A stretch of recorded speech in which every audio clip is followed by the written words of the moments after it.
Assalamualaikum warahmatullahi wabarakatuh. Waalaikumsalam warahmatullahi wabarakatuh. Alhamdulillah wassalatu wassalamu ala sayyidina Rasulillah sayyidina wa maulana Muhammad ibn Abdullah wa ala alihi wa sahbihi wa mawalah. La haula wa la quwwata illa billah, amma ba'du. Saudara-saudara kaum muslimin rahimakumullah. Jelasnya Islam menganjurkan kita untuk mengingat mati guna maksud-maksud yang positif, supaya orang lalu sadar hidup ini cuma sebentar. Maka mumpung hidup, nah ini mumpung, tapi mumpung yang baik. Mumpung hidup, maka hidup yang singkat ini harus saya pergunakan dengan sebaik-baiknya, melakukan kebajikan yang sebanyak-banyaknya, menjauhkan rasa malas, menunggu keajaiban yang datang dari langit, berleha-leha, bermain-main, sementara maut kalau dia datang tidak pernah main-main. Pantas kalau seorang penyair bernama Syauqi memesankan, tazawwad bittaqwa fa innaka la tadri idza hanna al-lailu hal ta'ishu ila al-fajri kam min sahihin mata min ghairi illatin wa kam min alilin 'asha hinan min ad-dahri. Persiapkan dirimu dengan takwa, sebab kamu tidak tahu apabila malam datang kamu masih bisa hidup apa enggak besok pagi. Apa ada jaminan saudara yang kumpul di depan saya malam ini besok masih bisa hidup? Tidak. Ada jaminan? Tidak. Tidak ada sama sekali. Kam min sahihin mata min ghairi illatin. Berapa banyak orang sehat mati nggak pakai sakit lagi. Sebabnya kadang-kadang ringan saja. Ada yang cuma jatuh di kamar mandi mati. Ada yang cuma ketiban pensil. Iya, kalau ketiban pensil 3 peti masa nggak mati. Ta'addadatil asbab wal maut wahid. Sebabnya boleh jadi macam-macam, tapi mati satu juga, yaitu mati. Dia seperti kelapa yang terlalu tua jatuh ke bawah, yang kembang baru keluar pun jatuh ke bawah. Itulah mati. Dia datang menjemput yang bayi, dia datang mengambil yang anak-anak, dia datang juga kepada yang remaja, kepada yang dewasa, kepada yang tua sekalipun. Jangan yang remaja lalu berpikir, gua rasanya masih jauh banget mau mati. Ini sesuatu yang pasti yang kita tidak pernah diberitahu kapannya. Kalau dikasih tahu kapannya kan kita bisa, umpama malaikat maut datang ke rumah saya, saudara Zainuddin kau mati 80 tahun lagi. Wah, saya kan berhitung, masih lama, poya-poya aja dulu Tapi ini tidak pernah diberitahu kepada kita. Lantaran tidak diberitahu itulah kita perlu bersiap-siap dengan selalu mengingat-ingat mati yang mendorong kita untuk berbuat positif. Satu contoh peringatan mati yang mendatangkan positif pada peristiwa ketika turun perintah hijrah. Ketika di Mekah sudah terpepet turun perintah hijrah. Ini sahabat yang berangkat hijrah, jangan dikira semua bulat hati. Ada yang mikir, kalau saya hijrah berangkat dari Mekah ke Madinah, nanti di tengah jalan dicegat oleh kafir Quraisy lalu dibunuh, mati saya. Takut mati. Allah peringatkan, kullu nafsin za'iqatul maut. Kamu disuruh hijrah saja takut mati, padahal kamu tahu semua yang hidup bakalan mati. Diam saja di Mekah mati, hijrah ke Madinah pun akan mati. Mendengar ayat ini, Sayyidina Umar bin Khattab seperti dibakar semangatnya. Kalau sebagian sahabat hijrah sembunyi-sembunyi, beliau mau hijrah itu malah bajingan Quraisy dikumpulkan dekat Ka'bah. Pidato, ya ma'syara Quraisy, dedengkot Quraisy, dengerin, Besok pagi yang namanya Umar bin Khattab mau hijrah dari Mekah ke Madinah. Siapa yang kepengen kepalanya berpisah dengan badannya, persilahkan cegat Umar di jalanan. Besok dengan tenang dia berangkat hijrah, gak ada yang berani nyegat. Tuh Quraisy juga barangkali mikir, gue ngapain nyegat penyakit. Begitu ingat mati, timbul semangat juang. Timbul semangat berbuat. Ini ingat mati yang positif, bukan yang melemahkan semangat. Dah jangan kerja rajin-rajin dah, lu bakalan mati. Ini ingat mati yang salah pasang. Ingat mati seharusnya mendorong manusia untuk berbuat lebih tekun. Allah memberikan peringatan. Qul innal mauta alladhi tafirruna minhu fa innahu mulaqikum. Katakan, maut yang kamu akan melarikan diri daripadanya, yang kamu takuti benar dia pasti akan datang menjemput kamu. Saudara-saudara hadirin yang saya hormati, datangnya memang tidak kita harapkan yang namanya maut, tapi sekali dia datang tidak ada pintu tempat kita lari. Dia memang tidak pernah kita undang, tapi sekali dia datang mengetok pintu, kekuatan apa yang bisa menolak? Dia sebuah tanda seru dalam kehidupan. Apa yang menyebabkan orang takut mati? Pertama barangkali karena dia tidak tahu bagaimana kehidupan sesudah mati. Alam kubur gelap, alam akhirat gelap. Sehingga dia bingung, lantaran bingung lalu jadi takut. Yang kedua boleh jadi oleh bayangan-bayangan dosa yang pernah dia kerjakan di dunia ini. Kerjanya cuma menumpuk dosa. Dia gembira, bahagia, tertawa di atas tumpukan dosanya. Merasa segan berpisah dengan seluruh kehidupan ini. Sehingga boleh jadi maut adalah sesuatu yang ditakutkannya benar dalam kehidupan. Tapi bagaimanapun takutnya, tidak ada tempat lari dari dia. Dalam ayat lain Allah jelaskan, Aynama takunu yudrikumul mautu walau kuntum fi burujim musayyadah. Di mana saja kamu berada, dalam benteng yang paling tangguh sekalipun, maut pasti akan datang menjemput kamu. Nah, bagaimana caranya maut datang menjemput kita? Bila datang dia, sang malaikat pencabut nyawa, malaikat Israel namanya, hendak mengambil roh kita. Dalam suasana macam begitu, di akhir kehidupan dunia, dalam berhadapan dengan sakaratul maut, terbagilah manusia dalam dua bagian besar. Pertama, yang menghadapi sakaratul maut itu dengan husnul khatimah, baik di akhirnya, sehingga pada saat ruhnya berpisah dengan jasadnya, kelihatan dia seperti senyum, mukanya cerah. Bahkan sebelum itu boleh jadi dia sempat meninggalkan pesan-pesan yang baik. Ada yang sempat azan, ada yang sempat baca Quran. Pernah kan nemui orang yang mau mati seperti itu? Yang sempat azan, yang sempat baca Quran, yang sempat meninggalkan wasiat-wasiat yang baik. Sebab apa? Malaikat maut datang menjemput mereka juga dengan baik-baik.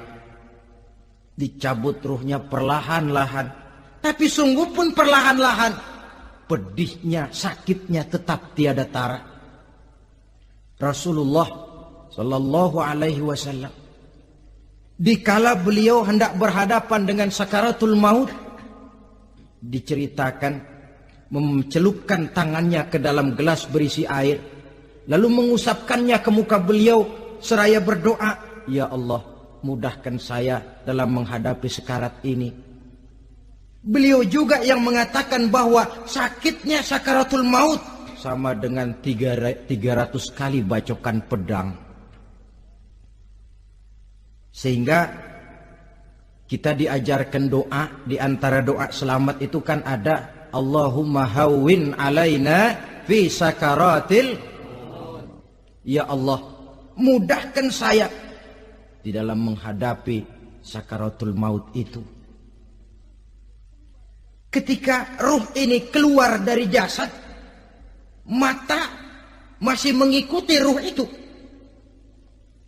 Sehingga kadang-kadang ada yang matanya terbelalak dan tidak sempat ditutup, terbuka terus, mengikuti ruh itu keluar dari jasadnya.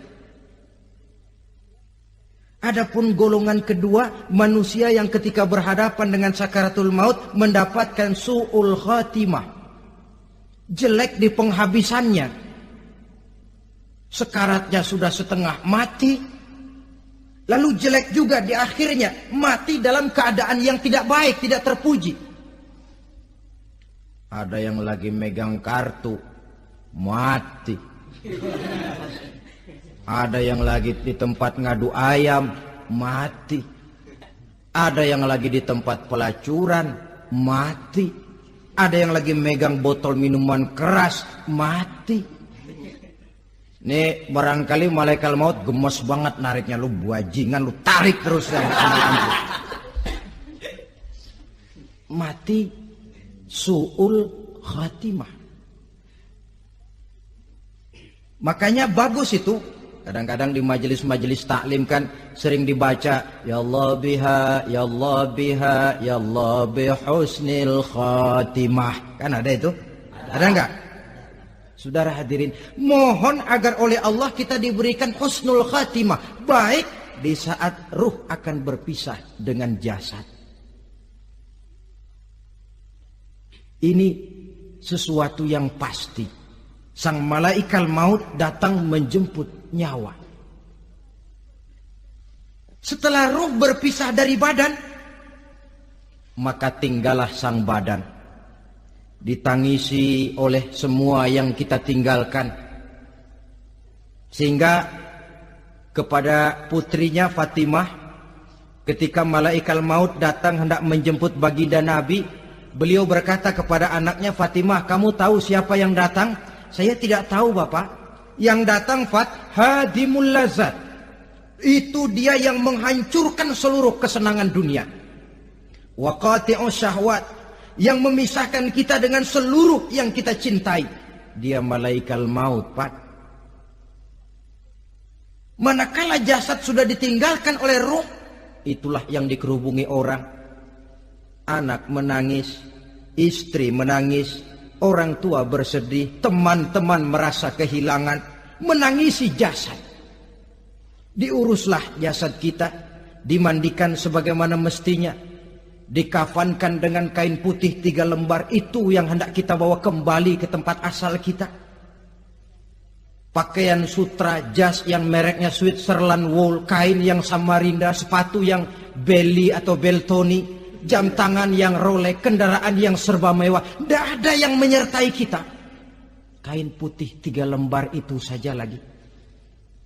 Demi setelah dikafankan, dibujurkan kita menghadap ke arah kiblat, orang banyak pun datang menyolatkan kita dengan 4 takbir,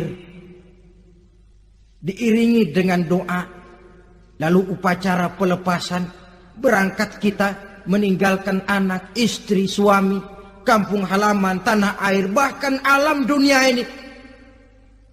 Selamat tinggal alam dan seluruh isinya. Tinggallah yang tinggal. Saya akan kembali ke tempat asal dari mana saya datang, untuk kembali mempertanggungjawabkan seluruh perbuatan saya dalam kehidupan ini. Manakala upacara pelepasan selesailah sudah, dimasukkan kita ke keranda jenazah, digotong orang, bismillah wa ala millati rasulillah, dibawa ke tempat peristirahatan terakhir katanya. Padahal dulu kalau mau kita istirahat, ke villa lah kita, ke Bali lah kita, ke Hong Kong lah kita, ke tempat-tempat tamasya yang indah. Oh, rupanya akan sampai juga perjalanan menuju tempat peristirahatan terakhir, yang luasnya tidak akan lebih dari 2 kali 1 meter. Diusung orang kita, diantarkan orang banyak. Manakala sampai ke atas liang lahat, pengusung jenazah dibuka, diturunkan kita ke liang lahat, dibaringkan. Gumpalan tanah akan jadi bantal kita. Muka dibuka, dihadapkan ke arah kiblat. Setelah itu ditutup liang lahat kita dengan kayu. Masih belum kurang, diuruk dengan tanah. Yang menguruk orang-orang yang tadinya mencintai kita, menyayangi kita. Tapi ketika jasad sudah ditinggalkan ruh, habis rupanya cintanya.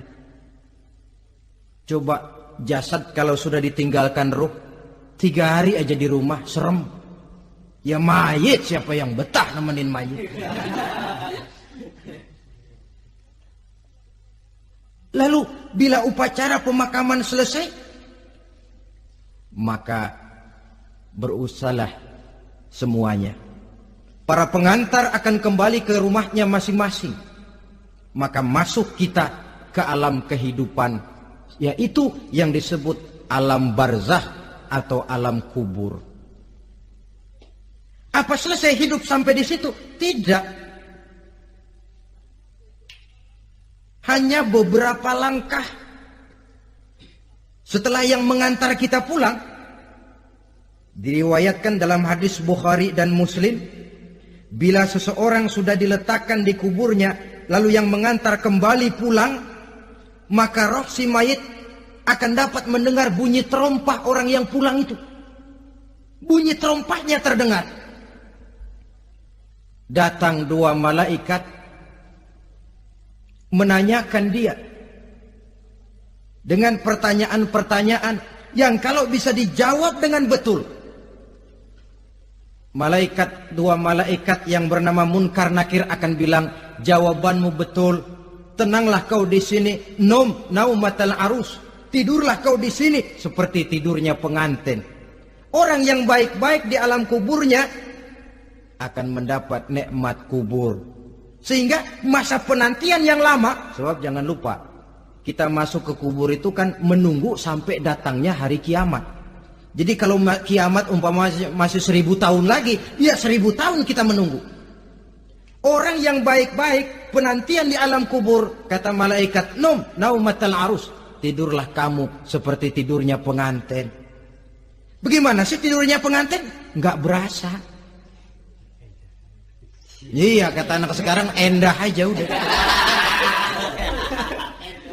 Begitu mendusin pagi, kata lakinya, malam sebentar bener ya Neng.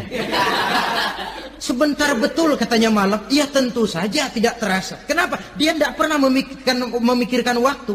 Terbawa oleh kenikmatan dan kelezatan yang dirasakannya dalam kehidupan. Tapi orang kafir, orang yang dosanya bertumpuk, tidak sanggup menjawab pertanyaan 2 orang malaikat, maka dia akan mendapat azab di alam kuburnya terus menerus siang dan malam sampai datangnya hari kiamat. Ibarat maling ayam ketangkep, belum masuk pengadilan udah digebugin duluan. Kan begitu kan? Ada maling ayam nggak di sini? Nah, itu yang nyaut tadi pengalaman itu. Di sidang belum, divonis belum, digebugin babak belur. Saudara hadirin, maka alam kubur bisa merupakan raudhatun min riyadil jannah. Taman di antara taman-taman surga, pun juga bisa merupakan hufratun min hufarin niran, menjadi liang daripada neraka. Ada lagi riwayat yang dari Imam Muslim yang diperoleh dari Zaid bin Sabit. Zaid bin Sabit cerita, satu hari kami bersama Rasulullah sallallahu alaihi wasallam berada dalam kebun kepunyaan Bani Najjar. Rasulullah sedang duduk di atas keledai. Tiba-tiba entah bagaimana itu keledai terkejut, kaget, berontak, hampir Rasulullah jatuh. Rasulullah kemudian bertanya, rupanya di kebun itu ada kuburan tua, 5 atau 4 kuburan. Rasulullah lalu bertanya, saudara-saudara ada yang tahu nggak ini kuburan siapa? Nggak ada ya Rasulullah. Memang kenapa? Ini penghuni kuburnya lagi disiksa oleh Allah. Andai kata boleh saya mohon kepada Allah supaya kamu dengar seperti yang saya dengar, andai kata saja kamu kuat mendengarnya, saya pasti akan berdoa. Tapi sayang, saya yakin kamu pasti tidak akan kuat mendengar mereka mendapat azab di kuburnya. Hadis sahih riwayat Imam Muslim dari Zaid bin Sabit. Kehidupan di alam barzah. Pak, iya kalau yang matinya dikuburin. Lah kalau yang matinya diceburin ke laut, dibakar, di medan perang hilang gak ketahuan kemana jenazahnya. Saudara, hilang kek, dikubur kek, di dalam lautan direndam kek, itu kan cuma logika kita. Menurut Allah tidak ada perbedaan orang mati dikubur di dasar lautan, atau dibakar sampai jadi abu, atau gugur di medan perang tidak ketemu jenazahnya. Entah mereka tetap masuk ke alam barzah namanya. Jasad boleh hancur, tapi roh sebagai sumber kehidupan, pusat kesadaran dan pengertian, dia tetap ada, mengalami kebahagiaan dan kegembiraan, atau mengalami kepedihan dan penderitaan, bergantung kepada amalan yang kita lakukan dalam kehidupan di dunia ini. Maka dalam Yasin tadi kan jelas, qul yuhyiha alladzi ansha'aha awwala marrah, yang menghidupkan mereka yang dikubur di dasar lautan, mereka yang dibakar sampai jadi abu, yang akan menghidupkan ialah Allah yang menciptakan mereka dulu pertama kalinya. Jadi kalau sudah ada aslinya, ya tentu tidak perlu contoh lagi, akan sangat mudah membuatnya. Orang tua kita, keluarga kita yang sudah berpulang, mereka di alam barzah sekarang ini bisa mendapat nikmat kubur, bisa mendapat azab kubur, bergantung amalan mereka dalam kehidupan di dunia ini. Dalam Musnad Imam Ahmad dan Sahih Abi Hatim malah ada tambahan riwayat. Orang yang banyak kebajikannya di dunia, amalannya akan datang menemani dia. Sholatnya dekat kepalanya, puasa sebelah kanan, zakat sebelah kiri, menghibur dia. Malahan dikatakan berbentuk orang yang cantik menemani dia di alam kuburnya.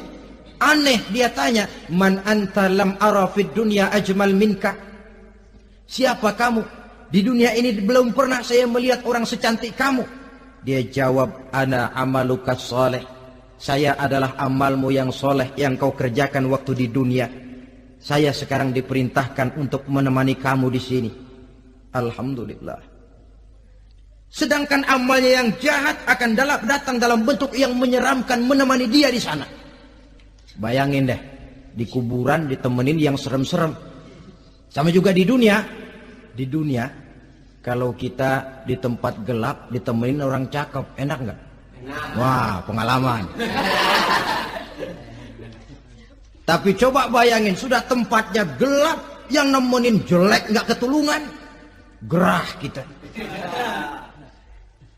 Nah, saudara hadirin yang saya hormati, lalu bagaimana tempat arwah-arwah yang sudah kembali menghadap Allah yang disebut mustaqarrul arwah itu?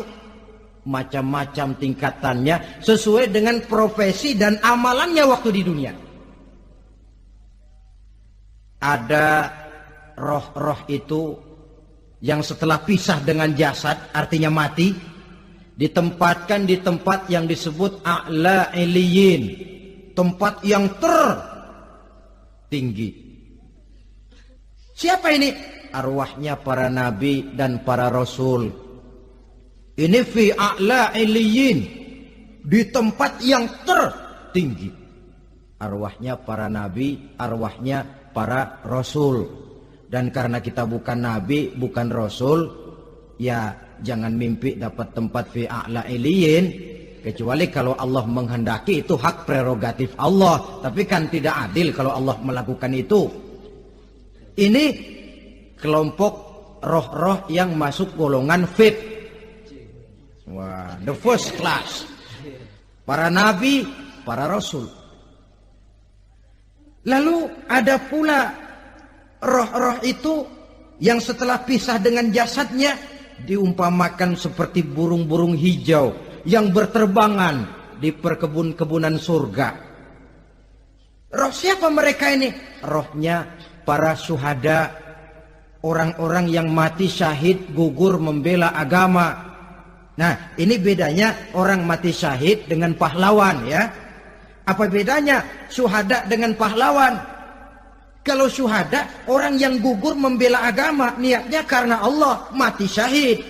Kalau pahlawan, orang yang gugur membela negara, orang yang dianggap berjasa kepada pemerintah. Klimaksnya, kalau orang mati syahid jelas surga, tapi pahlawan belum tentu surga. Kenapa? Bergantung kepada negara macam apa yang dibelanya dan pemerintah model mana yang dibelanya. Di negara-negara komunis misalnya, banyak nggak pahlawan? Banyak. Dengan sekian tanda jasa yang mati di medan perang dan sebagainya. Kira-kira pahlawan komunis masuk surga enggak? Ya, kalau pahlawan komunis masuk surga, kita nggak kebagian kapling di surga barangkali. Inilah bedanya pahlawan dengan orang mati syahid. Kemudian ada pula roh itu yang tertahan di pintu surga. Tertahan di pintu surga. Ini seperti tadi, orang yang mati syahid tapi masih ada kaitan di dunia. Rasulullah pernah ditanya orang, "Ya Rasul, kalau saya maju ke medan perang bela agama, mati syahid, apa saya masuk surga?" "Iya, masuk surga. Kecuali kata Nabi, kalau masih punya utang." Nah, tertahan di pintu surga. Ada pula roh itu yang tertahan di alam kuburnya. Ini umumnya seperti tadi itu. Ada mempunyai dosa, mempunyai kesalahan, sehingga merasakan azab kubur.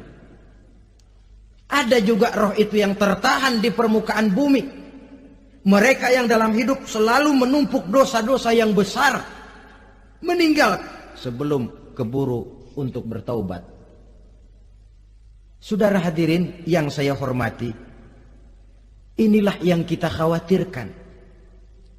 Sebab jikalau pada saat roh sudah datang, jikalau saatnya roh datang berpisah dengan jasad, menemukan sakaratul maut, saat itu taubat sudah tidak akan ada gunanya lagi. Masuk ke alam kubur, mendapat azab kubur sampai datangnya hari kiamat. Berapa lama di alam kubur ini? Menunggulah kita sampai datang saatnya kiamat. Nah, saudara-saudara, apa tanda-tanda hari kiamat? Kapan dia akan datang? Bagaimana hal ihwal manusia pada saat terjadi kiamat? Bagaimana alam ini? Bagaimana perhitungan di padang mahsyar? Insya Allah akan saya ungkapkan pada bagian kedua dari ceramah ini. Insya Allah kita akan lanjutkan pembicaraan ini sampai kepada terminal paling akhir, surga dan neraka. Inilah saja pertemuan kita pada kesempatan kali ini. Terima kasih banyak atas segala perhatian. Mohon maaf atas segala kekurangan. Wabillahi taufiq wal hidayah. Wassalamualaikum warahmatullahi wabarakatuh.